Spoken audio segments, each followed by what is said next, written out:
My partner waited 10 years for his ex to come back. When she did, he chose her over me. Now I'm living my best life without him. Oliver had a particular someone before he and I dated. Sophie, my best buddy. The cuteness of this duo made some roll their eyes. I was thrilled when they engaged. Sophie disappeared on their wedding day. No call, text, or explanation, just gone. Oliver was ruined. I stayed with him all month to prevent stupidity. Soon, our relationship changed. After 10 months we started dating and have been together since Sophie returned unexpectedly 3 nights ago. I didn't realize she was in town until Oliver was crazy all day. Forgotten, distracted, completely out of it. He'd overlook our plans. He'd check his phone during supper. He'd lose focus mid-sentence, which scared me. I eventually questioned him. Is everything okay? He looked at me with wide eyes and smiled after coming out of the bizarre trance. I'm fine, he flatly lied. Is it because Sophie's back in town? I mean, I heard from my mom, but I don't want to talk about her, he said. His stinging words made my heart leap. He'd never addressed me like that before. I said, Oliver, do you still love me? And fought back tears. His expression softened. He hugged me, and agreed. He hugged me and said he loved me, but I knew he was just lying to himself. The night after, I realized his statements were true. We were scheduled to celebrate our 4-year anniversary. I arrived at the restaurant early after work and seated at our customary table.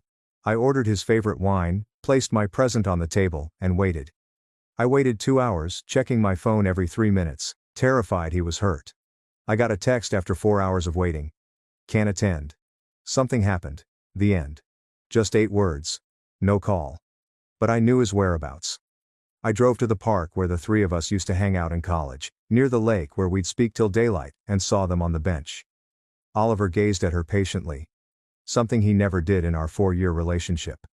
I approached but hid behind the woods, hearing everything. I can't believe you're really here. Oliver sobbed. Sophie murmured. I'm so sorry for everything. Resting her hand on his gently. It was all moving so fast between us back then. I kept telling myself I was ready for marriage when I wasn't. So I ran. But all these years, Oliver, there was no one else on my mind but you. She softly put his palm to her lips. Oliver nodded and dropped his eyes. It just kind of happened. His words made my chest constrict. Just happened. We described everything as an accident. Do you love her? Sophie frankly inquired, addressing his gaze. Silence spread between them. Honestly, I don't know. I thought I did, but seeing you again, I'm not sure anymore, Sophie said. Is there still a chance for us? I knew he'd answer yes after 4 years if I tried again. I came out from behind the woods, approached them, and removed the promise ring he gave me last Christmas when he said he wanted a happy ending before he could respond. Dropped it in his hand. Wait, he shouted, but I kept walking, naively hoping he'd follow and stop me. His refusal told me all I needed to know. He never returned home that night, following night, or the night after. I put his belongings in boxes and placed them by the door, changed the locks, erased his number and did everything he never had the guts to do when Sophie left him years ago. 6 days later, he knocked. Through the peephole I saw him tired. Holding the ring he banged again. He said, "Can we talk?" Through the door. I know I don't deserve forgiveness, but please, can I come in just to talk? I stood with my hand on the doorknob. Part of me wanted to open it. Something in me wanted to hear his words. Part of me loved him anyhow. Just before I decided, Sophie texted me. Please hear him out. There's something you have to know. Something we never told you. I opened the door just enough to see him in the hallway light after unlocking it. Oliver looks bad. His hair looks like he's combed it for days. Red, swollen eyes. The collar of his wrinkled shirt is stained.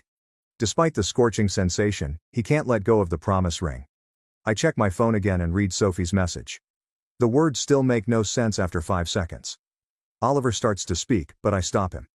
I tell him Sophie contacted me suggesting I learn something they never told me. His face turns white. Not pale or weary, but white like his skull had been emptied of blood. His shoulder meets the hallway wall as he steps back. He leans on it, fearing his legs may collapse. I see him try to speak, but nothing comes out. So he shuts his eyes and breathes deeply. When he opens them again, he looks at me and says, "We need to sit down because it's complicated and he should have told me years ago." I leave the doorway silently. He steps in hesitantly, doubting I'll let him remain. Out of habit, I shut the door after him. We go to the living room and I sit on the window chair, not the couch or anywhere near him. Oliver sits at the end of the couch, and we feel far apart. Still clutching the ring. His hands shake. Waiting for him to speak. The stillness lasts so long I can hear the kitchen clock ticking.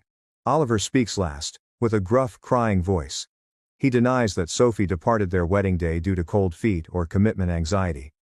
3 weeks before the wedding, she discovered her mother had early-onset Alzheimer's. Her father suppressed its severity for months. Oliver claims Sophie's mother didn't recognize her during the last dress fitting. Sophie showed her mom the finished garment at her parents' place, and she was treated like a stranger. I inquired her name and why she was in her residence. Sophie's father took her aside and revealed her mother had been growing sick for a year. He'd excuse her by saying she was sleepy or anxious. He felt humiliated and believed he could handle it alone. Oliver keeps talking, and I sit there trying to understand. He said Sophie's father implored her not to inform anybody about the illness. He wanted secrecy. He didn't want his wife treated differently. Sophie was scheduled to marry Oliver and move 4 states away for his new job, which he'd accepted, and the apartment they'd put a deposit on. But her mother was dying, crumbling. Sophie couldn't quit. She had to stay with her mother when she needed her. However, she couldn't decide between her lover and her dying mother. She fled without explanation. She disappeared on the wedding day because she couldn't pronounce the words. She didn't know how to shatter Oliver's heart as hers broke.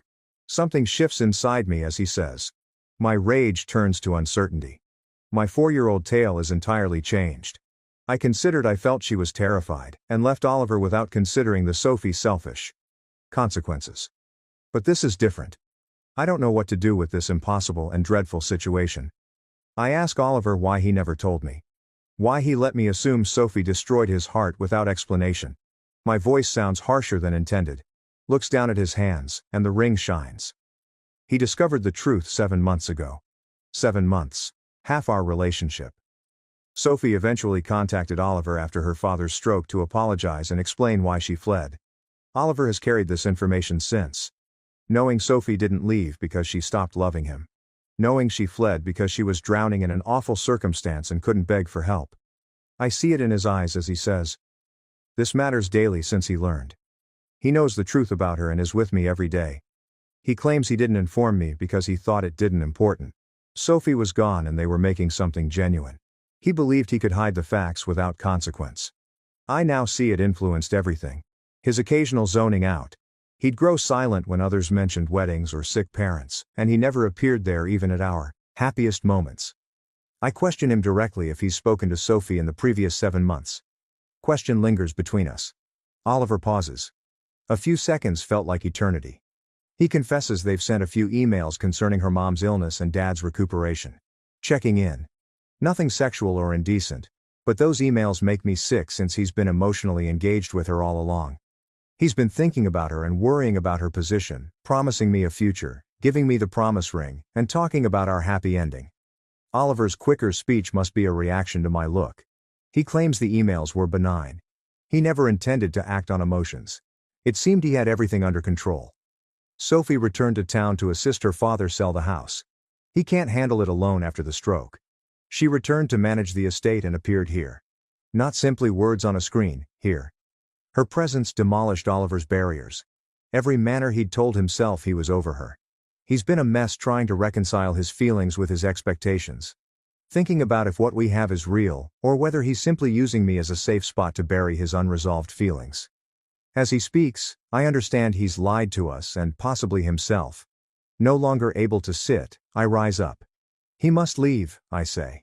He's looking desperate and guilty, so I need time to consider. Oliver argues. He suggests we chat more and work through this, but I'm firm. The boxes I packed are beside the door. I say take what he needs and leave. He sits for another minute, deciding whether to push back. Eventually, he stands and goes out. He takes his keys off the rack and opens a box for clothing. He promises to spend a few days with Max. Allow me room. Then we can speak. Not responding. He gathers his stuff and leaves as I watch. It closes behind him, and I turn the lock and stand in the quiet apartment. Kitchen clock ticks on. The fridge hums. Streetcars pass by outside. I return to the living room and sit on Oliver's couch. The pillow is still warm from him. I glance around our shared apartment and realize I don't know who I'm mad at. Sophie for leaving, Oliver for lying, myself for not recognizing it sooner, and us for creating this mess. Probably an hour, I stare at nothing on the couch. His absence makes the apartment uncomfortably quiet. Scrolling through old images on my phone hurts my chest more. At 11:30, I know I won't sleep and contact Emily. She answers on the second ring, sounds half sleepy but wakes up quickly when I call. Tonight I tell her about Oliver's emails with Sophie, falsehoods, and how he stated he doesn't know what he feels. Emily listens without interrupting and is silent when I finish. My stomach drops when she says anything. She says I may have loved saving Oliver more than loving him. I want to fight her and defend myself, but I know she's right and choke on the words. I wasted 4 years attempting to please someone who was never there. Emily talks to me until almost 2 a.m., leaving me exhausted but clearer. The next morning I'm fatigued and my eyes are swollen from crying. I prepare coffee and stare at my phone at the kitchen table. I know what to do. I open my messages and text Sophie. I tell her we must discuss face-to-face without Oliver. Within 5 minutes she agrees to meet me in a downtown coffee shop that afternoon. I pace the apartment all morning, practicing what to say to her. Practicing in the bathroom mirror feels like a presentation. However, seeing her will likely make me forget all I prepared. Driving to the coffee shop at 1:30, I arrive 15 minutes early. I order an unwelcome tea and sit by the window observing folks. Sophie does not look like I expected it to. She seems exhausted and older than Oliver's carefree college girl from his former social media. She has dark bags beneath her eyes and a disheveled bun. She approaches and I stand awkwardly, unsure if we should embrace or shake hands. She sits across from me and thanks me for meeting her. She apologizes for last night's SMS before I can respond. She claims she recognized it was cruel to drop the bomb without warning after mailing it. I nod and tell her why I wanted to chat. We order coffee and she tells me about the past 4 years. She describes her mother's early onset Alzheimer's and how she forgot everyone she loved. Sophie cries as she says her mom didn't recognize her. She describes quitting her job, residence and life to care for her full-time at home. She says her mom died 4 months ago and shattered her since she'd given up everything to care for her, including Oliver and their life together. Sophie claims she returned to town to give Oliver closure and an explanation for vanishing on their wedding day. However, seeing him in the park the other night brought back all the old sensations and scared her. She informed him she wanted to try again since it seemed right then. I listen and digest, attempting to decide how I feel. I conclude by asking her what she wants from Oliver now. Sophie glances at her coffee cup for a while. She then acknowledges ignorance. She swears she'll always love him, but she knows she harmed him and broke his trust. She says she's not sure if she wants to try again, or if she's lonely, mourning, and craving familiarity. Sophie says something that changes my mind. Oliver mentioned me in the park, she says. He said I was compassionate and gentle and helped him heal after his breakup. Sophie stares at me and says she could tell he cared about me, but she could also tell he'd never let go, which is unfair. After almost 3 hours, I realize Sophie isn't the evil I wanted her to be. She basically made a tough choice and handled it poorly, and everyone is suffering for it. Near the conclusion, she says she's moving back to her mom's hometown to settle the estate and start afresh without these memories. She wants to leave here. After saying farewell at the coffee shop, I feel emotionally weary, yet lighter. I drive home and enter my apartment to find Oliver has contacted me to chat again. After staring at the message, I put my phone face down on the counter. I ignore it because I need time to find out what I want instead than just following others. Emily delivers Thai takeaway from my favorite restaurant around 6 o'clock that night. She arrives, sets up the meal, and watches a lousy action movie without asking questions. We watch explosions and eat pad thai as I attempt to forget my mess. I work and come home for 3 days, ignoring Oliver's texts. Finally I meet him on day 4. I tell him to meet me at the park where everything went wrong. I arrive to see him nervously seated on the bench. When he sees me, he jumps up and apologizes, but I stop him. I tell him Sophie told me everything about her mom and why she left. I then directly question if he still loves her. Oliver struggles to respond and his expression shows he's struggling to think out what to say.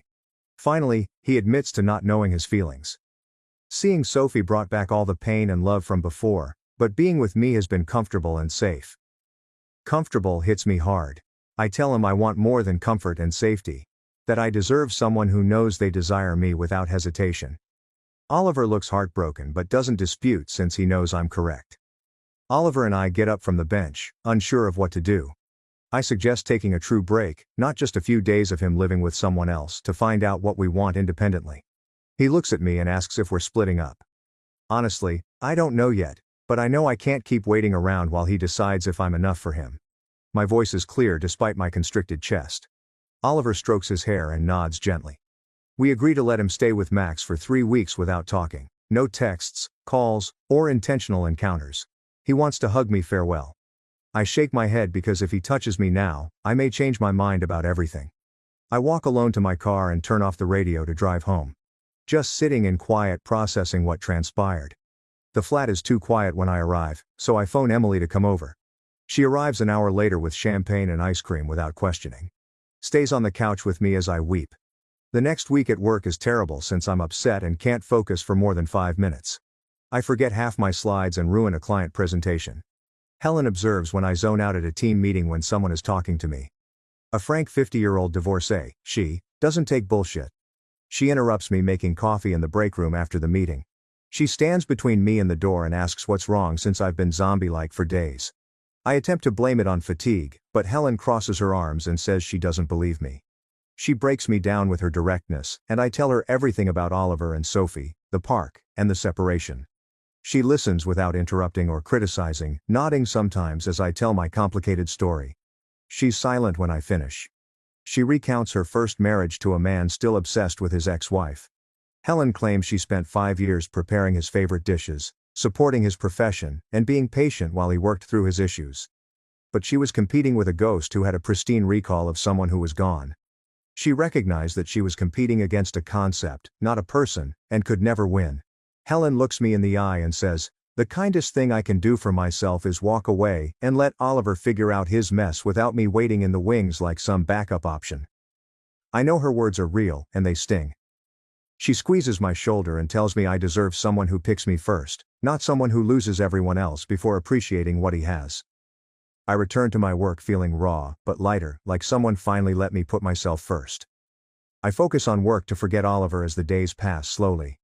I don't know if he's thinking about me, Sophie, or everything. Max texts me to grab coffee 3 weeks after we broke up.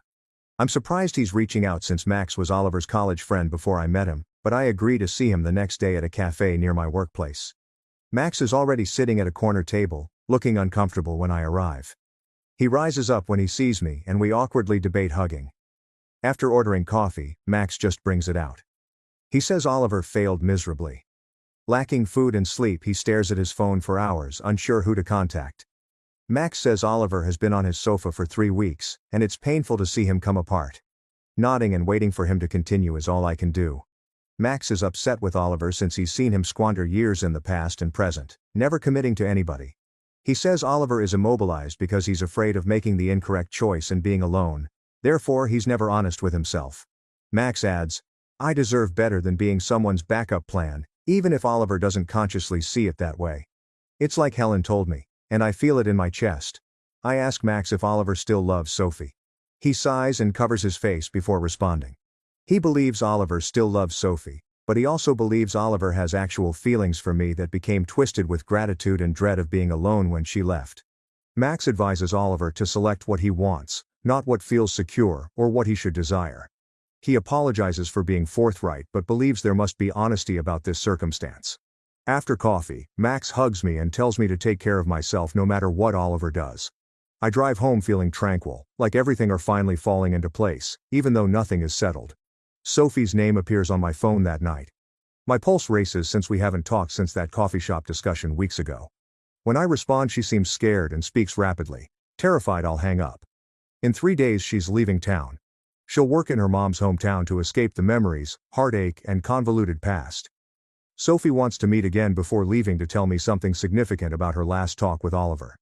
Despite not wanting to hear what she has to say, I meet her the next morning. Another coffee shop across town is where we meet without history. Sophie enters and sits across from me, looking fatigued yet resolute. She orders tea and inhales before commencing. Oliver unexpectedly visited her dad's house 2 days ago, she says.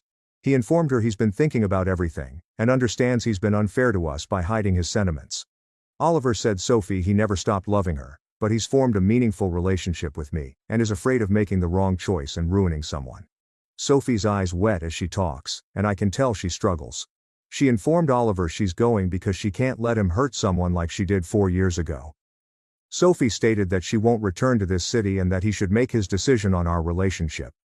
Not compared to what they had or could have. Hearing this makes me sad and relieved. Her departure brings relief, but she's unhappy it took so much grief. Sophie softly touches my hand across the table. She explicitly apologizes for the meltdown and the text that sparked it. She claims she now realizes I care about Oliver and supported him through his darkest time. Sophie wishes that whatever occurs between Oliver and me doesn't make me doubt my value or ability to love. I hear her voice crack and understand she means every word. We rise to go after finishing our drinks. Sophie hugs me tightly and we hold on longer than necessary. As we separate, I know I'll miss our companionship in a simpler time. I watch her walk to her car and drive away, knowing I'll probably never see her again. My body was fatigued from everything, so I stayed home from work for a few days claiming to be sick. I lay on the couch gazing at the walls and contemplating my connection with Oliver in a manner I'd never done before. I replayed events from the last 4 years and noticed patterns I'd missed. Sometimes he'd zone out when we were together, like his mind was elsewhere. How he never communicated his deepest sentiments about anything, simply job or movies. I planned our future and talked about what we wanted, while he merely nodded and didn't contribute. I told myself he needed time to trust again since Sophie hurt him. But being alone in the flat, I thought it may be easier than trauma. Maybe he didn't want to be there for me in the manner I needed him. I opened my phone to text Oliver. I wrote that Sophie was leaving town forever and we needed one last chat about who we were and what we wanted. I sent before overthinking. He said affirmatively, asking when and where, in less than a minute. I invited him to the flat tomorrow afternoon. I put my phone down after he said, okay, and felt strangely relaxed. To relieve my hands, I cleaned the flat the next day. When Oliver knocked, I opened the door and found him looking frightened and fatigued. He entered and surveyed the space like a newcomer. Once we were together, the apartment seemed different, not like our house, more like a place where something happened. We were on opposite ends of the sofa with a large expanse that felt bigger than actual distance. Oliver spoke first, stating he'd been thinking a lot for weeks. He admits to treating me unfairly from the start. He claims he started dating me before recovering from Sophie. He loved me. But he wasn't sure I deserved it. His voice cracked as he stated that last sentence, and I could see he was struggling to confess it. Hearing his honesty made my chest tighten, but I liked it. I told him I'd been thinking too. And I realized something crucial. I stated I should pick myself instead of waiting for him. I told him I deserved someone who knew me from the start and didn't need to lose someone else to appreciate us. I saw Oliver's eyes well up, but he nodded slowly because he knew I was right. After a moment of silence, we started discussing the practical matters we'd been avoiding. Over 4 years, we'd jumbled our apartment contract, shared furnishings, and other details. Oliver offered to leave and find a new apartment so I could stay. I was surprised he was so giving, but sorry we had to split our lives. We decided to spend a few days to finalize everything before contacting the landlord. Emily drove up to assist me package Oliver's last items that weekend. She provided garbage bags, packing tape, and her no-nonsense approach, which I needed. We removed clothing and shoes from his closet, then took his amenities and electric razor from the counter. Emily said she was proud of me for leaving instead of settling for someone who just wanted me half-heartedly. I found Oliver's promise ring at the door when we were cleaning out a bedroom drawer. I lingered over it in the light. I refused to retain it when Emily requested and put it in the box with his other items. My desire for that ring made me believe in a future that was never true. The following Monday, I contacted my insurance company's therapist hotline to make a same-week appointment. I completed mental health history form in a modest downtown office waiting area. The therapist called me back, and I sat on her sofa and explained everything about Oliver and Sophie and how I'd lost a relationship and a friendship in one tangled mess. She listened without interrupting and then asked questions that changed my perspective. She showed me during the following several sessions that I was attempting to win Oliver's love by being flawless and helpful, whereas true love doesn't take ongoing proving. She stated I'd changed myself to fit his needs instead of being myself and seeing whether that was enough. Though difficult because they forced me to examine my tendencies, the sessions were beneficial in unexpected ways. Oliver texted 2 weeks later that he'd found an apartment across town and was ready to relocate. We exchanged keys and separated everything we mingled at my house. He appeared lighter to me, like he was finally confronting reality instead of running from it. He informed me he was seeing a therapist to get through his abandonment issues and relationship inattention. Moving his things into his car required many trips up and down the stairs. He returned the extra key I gave him years earlier after I gave him his apartment key. We lingered in the parking lot, unsure how to say farewell. After thanking everyone, he went in his car. I watched him drive away and walked upstairs to my own flat. After a month, I was used to living alone, having the bed to myself, and not having to arrange my schedule. I received a message request from Rachel Turner while browsing social media one afternoon. I accepted it and saw Sophie's younger sister, whom I'd only seen a few times in college. Her reply thanked me for being polite to Sophie in their last discussion before she left town. Sophie was doing well in her new place, building a life for herself, Rachel wrote. Sophie occasionally mentioned how I handled everything with more grace than she deserved. Rachel quickly emailed to ask if I wanted to get lunch after I said I was pleased Sophie was okay. We arranged to meet the next weekend. Rachel looked like Sophie when we met at a casual cafe near my flat, which surprised me. She told me more about Sophie's mom's sickness after we ordered lunch. Sophie said their family fell apart as their dad emotionally shut down, and Sophie carried everything.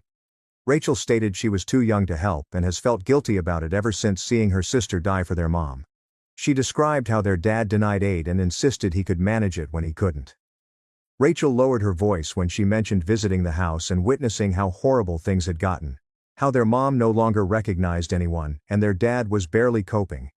Hearing her changed my perspective on Sophie's decisions. Recognizing her terrible predicament, but not dismissing her decision's agony. Rachel pondered what might have happened if their family had been more honest about needing help. If their dad hadn't insisted on keeping it quiet. Rachel hugged me goodbye after lunch, thanking me again for meeting her. I drove home thinking about how difficult people's lives are, and how you never know what they're carrying.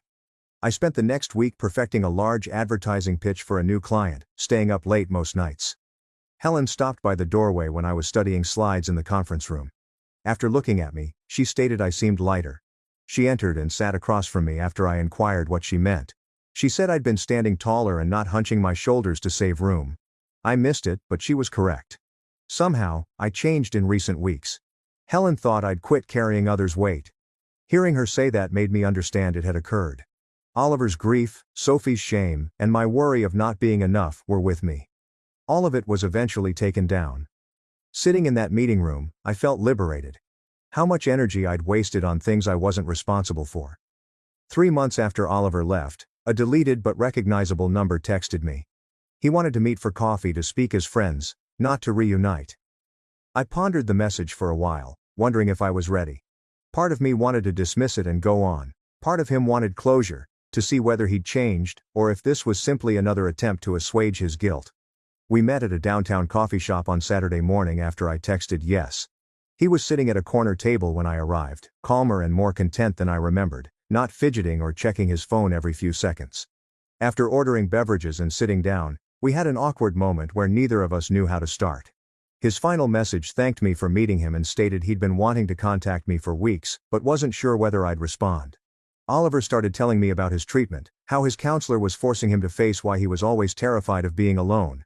He stated he realized he went from his broken engagement to supporting me, then from my support to dating me without ever confronting his concerns. He confessed to exploiting relationships to avoid face his fear of abandonment by focusing on others' needs. He looked me in the eyes and thanked me for forcing him to face his habits instead of enabling them like everyone else. I was astonished to hear Oliver take responsibility since I expected him to make excuses or blame circumstances. In response to my question, he said he hadn't spoken to Sophie. He claimed he valued her decision to start again, and was attempting to do the same. He told me he'd always have confused feelings for her and that you can't stop loving someone who meant so much to you. But he started to see that the connection wasn't healthy. His statements surprised me since they showed maturity I didn't anticipate. Oliver moved in his seat and apologized for not being my partner, and for making me his emotional support instead of his equal. He stated he lent on me when he was broken and remained leaning afterward. Not fair to any of us. He wished I'd meet someone who instinctively selects me first since I deserve that. He spoke what I needed to hear months ago, and my throat tightened. I thanked him for the apology and hoped he'd find peace with himself before dating again since the next person didn't deserve to be his crutch either. After a moment of quiet, he asked whether I recalled the weekend we traveled to the shore and were trapped in that storm. I grinned at how we were caught in this little hotel and played cards for hours as rain beat on the windows. I discovered that I didn't regret our relationship, even if it ended horribly as we talked about other nice memories. Oliver taught me what I didn't want in a companion. Even if it hurt, being someone's second choice was valuable. I helped him confront his underlying trauma instead of avoiding it. It was all right for partnerships to serve a purpose even if they didn't endure forever. 3 months after things broke apart, I went to my co-worker's party and met Liam, her husband's co-worker. After an hour of aimless chatter in the kitchen, he invited me to supper. I agreed even though I wasn't ready, and we planned for the next week. The evening was relaxed. Dinner at an Italian restaurant near my flat and easy chat. I was most surprised by how different it felt to be with someone who asked me questions and listened instead of talking. Liam asked about my family, interests and employment. He was fascinated when I told him about my sister and my art revival. I wasn't ready for anything serious, but it felt nice to recall other guys would want me instead of treating me like a consolation prize. The next weekend, Emily visited, and we spent Saturday morning reorganizing my apartment furnishings and hanging my paintings. She continued saying I was better living alone and more like myself before dating Oliver. I asked her what she meant, and she said I'd been doing things I stopped doing with him, like going to evening concerts, staying up late reading, and taking strange art classes. She said I'd been bending myself to his wants without recognizing it. We ordered takeaway and ate pad thai from the containers on my couch. I was grateful to my sister for sticking with me through this turmoil. The next Tuesday, I almost hit Max in the fruit department while shopping for dinner. We laughed and he inquired how I was doing, then spoke by the apples. Max informed me Oliver was doing well and seemed healthier than he has in years since he was focused on design and treatment. I remember Max saying he was glad I was strong enough to walk away when Oliver couldn't make a decision because it helped him to grow up and deal with his difficulties. He said losing me woke Oliver up from his life of avoiding harsh things. After saying goodbye, I moved my cart toward the checkout, thinking how bizarre it was that my suffering had changed someone else. At my therapy appointment that week, I discussed how I was beginning to accept the complicated truth that my ending may harm me but was the correct option. My therapist agreed and added, "That's emotional maturity, being able to hold both truths at once without trying to make it simpler than it is." She said many people struggle with this, wanting to make their ex all nice or all horrible. Real life is more difficult. Oliver harmed me terribly, yet I saw he was traumatized. I might be sorry about leaving the relationship, yet know I deserved better. After that therapy office, I was proud of my progress after a few months. From the sobbing person at her door to someone who could see clearly and honestly. The next week, my supervisor summoned me into her office and said that I would be promoted to senior account manager, with a huge rise and greater responsibilities. I left the meeting feeling like I could breathe for the first time in months. Helen saw me at my work later and demanded we celebrate that night. She ordered 2 costly glasses at this downtown wine bar. After studying me for months, she glanced at me across the table and stated I'd changed entirely. She said I was continually shrinking, quieting, and lowering my expectations when I started dating Oliver. But now I took up space without apology. She claimed I now speak out in meetings when I inquired what she meant. I limit troublesome clientele. I stopped apologizing for others' mistakes. Helen lifted her glass and said she was proud of me for choosing myself when it would have been easy to settle. Sitting there, I realized she'd become more than a colleague who delivered harsh counsel. She was my mentor and friend who helped me recognize my value when I couldn't. 4 months after things went apart, I leased a smaller apartment across town. The house was mine with my name on the paperwork, which felt meaningful. Emily drove up that weekend to help me decorate and move in. On Saturday, we painted one wall a deep blue I'd always liked, but Oliver claimed was too dark. Emily helped me display my late-night paintings in the living room. Instead of settling for a neutral couch, I chose one I loved at furniture stores. Emily kept saying the flat was different from the one I lived with Oliver, like it had my individuality instead of being generic. Since my table hadn't arrived, we ate pizza from the box on the floor. She said I looked lighter, like when I started dating Oliver. I glanced around at my blue wall, paintings and furnishings and realized this was the first place holy my in years. I spotted Sophie's post on social media about creating a support group for Alzheimer's caregivers in her new location one evening while scrolling through my phone. She received hundreds of thanks and questions on the post. I pondered it, having strange sensations. I was still wounded by all that occurred, but I was glad she was helping others. I wrote her a quick note that I was delighted she was doing well, and that her support group will benefit many families. She replied within an hour to thank me for my generosity after everything. Not saying anything else seemed like the proper ending for where we were. Oliver was across the room at a mutual friend's birthday celebration a few weeks later. First my stomach leaped, but then I realized I wasn't terrified or furious, just indifferent. He stopped by and we spoke about our lives. He excitedly described a startup branding project he was working on. He learned about my promotion and new flat. He appeared thrilled for me, and I was shocked I liked his project. Though distant, we were cordial, which fit where we were at the time. The chat lasted about 5 minutes until we organically moved around the party, but it wasn't uncomfortable or forced. A couple that split up. Liam and I had our second date at an Italian restaurant the following weekend. The chat moved beyond job and interests this time. I told him everything about Oliver and Sophie when he inquired about my former relationships without making myself the victim or hero. I recounted what happened and what I learnt. Liam recounted his difficult relationship with a cheating ex and how long it took him to trust again. I appreciated that we could be honest about our pasts without pretending we were perfect or over everything. He didn't modify my story or suggest changes. He listened, nodded, and said he understood my options. After 5 months, Emily inquired if I'd seen Oliver's recent social media posts during one of our weekly calls. I realized I hadn't checked his profile in weeks or months. I informed her and she chuckled, saying that was big development from the person who checked his accounts numerous times a day. She was right. I stopped caring what he was doing, with whom, or happy.